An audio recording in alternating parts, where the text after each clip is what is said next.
Assalamualaikum warahmatullahi wabarakatuh. Perkenalkan, nama saya Thoriqul Firdaus dengan NIM 2019 12221 127. Saya dari kelas manajemen Apagi akan mempresentasikan tentang bisnis model kanvas dari kedai Kriwul Kopi. Mengapa saya memilih kedai kopi? Membuka kedai kopi bisa dikatakan sebagai usaha yang menjanjikan bila kopi yang ditawarkan enak dan sesuai dengan selera konsumen. Kedai kopi yang paling dicari oleh masyarakat adalah kedai kopi yang menyediakan fasilitas TV, hotspot, dan juga menawarkan makanan lainnya. Kedai kopi merupakan tempat yang sangat cocok untuk dijadikan tempat berkumpul bersama teman kampus, rekan kerja, dan keluarga. Peluang ini sangat baik untuk dimanfaatkan untuk membuka usaha kedai kopi.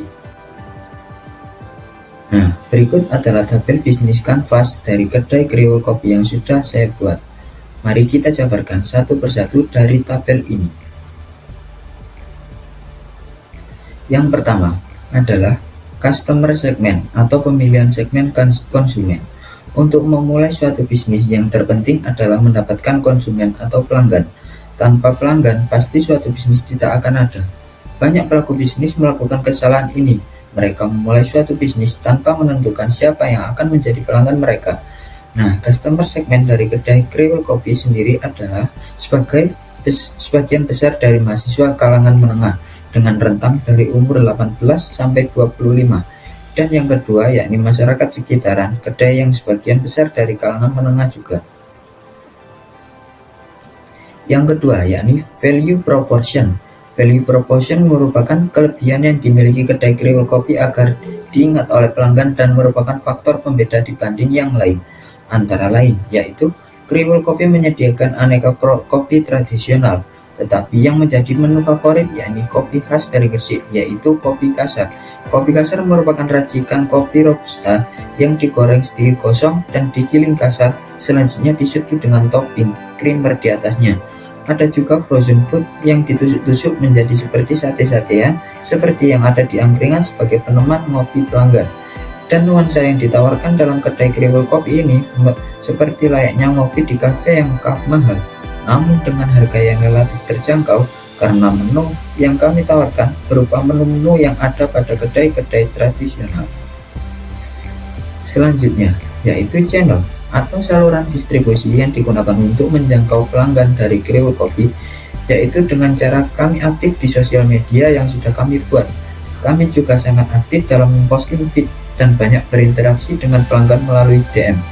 Yang kedua yaitu kami menyediakan papan menu kami letakkan di depan kedai yang sekiranya pelanggan tahu list harga menu yang kami tawarkan sangatlah terjangkau. Meskipun view yang ada di Kriwul Kopi seperti kafe yang mahal, tidak hanya papan menu Kriwul Kopi juga mempunyai neon box yang bertuliskan Kriwul agar bisa menarik pelanggan untuk berkunjung.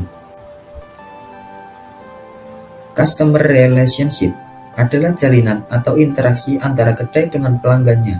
Kriwul Kopi berusaha semaksimal mungkin untuk mengadakan event turnamen game seperti PUBG dan Mobile Legends.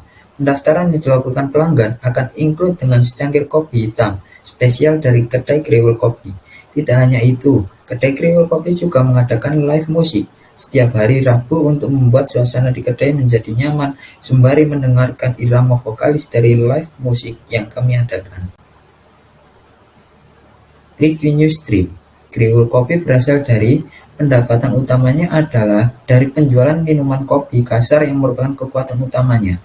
Pendapatan tambahan dari penjualan cemilan, pendapatan lainnya dari penjualan bubuk kopi.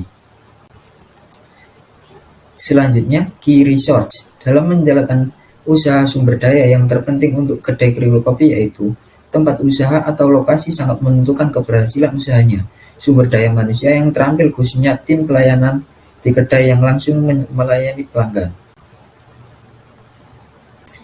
Key activity atau kegiatan utama yaitu memberikan pelayanan yang ramah sesuai dengan keinginan pelanggan. Menyajikan minuman terutama kopi dan cemilan sebagai teman minuman dengan kualitas yang terjamin. Sekarang ada key partner atau disebut dengan partner usaha dari kedai kopi. Roaster kopi yang mahir dalam bidangnya. Dan supplier kopi. Supplier kopi adalah petani kopi, karena itu perlu membina hubungan dengan petani agar memahami kondisi mereka dan keberlangsungannya. Supplier cemilan makanan ringan. Yang terakhir ada cost struktur atau struktur pembiayaan. Banyak pengusaha pemula tidak menghitung dengan hati-hati biaya yang timbul dari usaha, hanya menghitung pendapatan, lalu biaya barang-barang bahan baku untuk operasional sehari-harinya saja. Sehingga pada saat sudah berjalan pengusaha tersebut bingung mengapa usaha kelihatannya ramai tetapi tidak ada keuntungan. Berikut struktur biaya kedai kriwil kopi. Biaya persiapan toko seperti gelas, cangkir, piring, sendok, mesin kopi, mesin kasir, dan lainnya. Yang selanjutnya adalah bahan baku, mentah, kopi, dan lainnya. Biaya gaji karyawan juga. Biaya lain-lain atau operasional seperti listrik, air, gas, dan iuran sampah. Biaya renovasi toko dan perbaikan-perbaikan. Biaya sewa toko juga harus diperhatikan dan diperhitungkan, karena ini cukup besar. Dan sekian yang bisa saya presentasikan dari bisnis model kanvas kedai kriwil kopi. Kurang lebihnya saya mohon maaf. Wassalamualaikum warahmatullahi wabarakatuh. Sekian, terima kasih.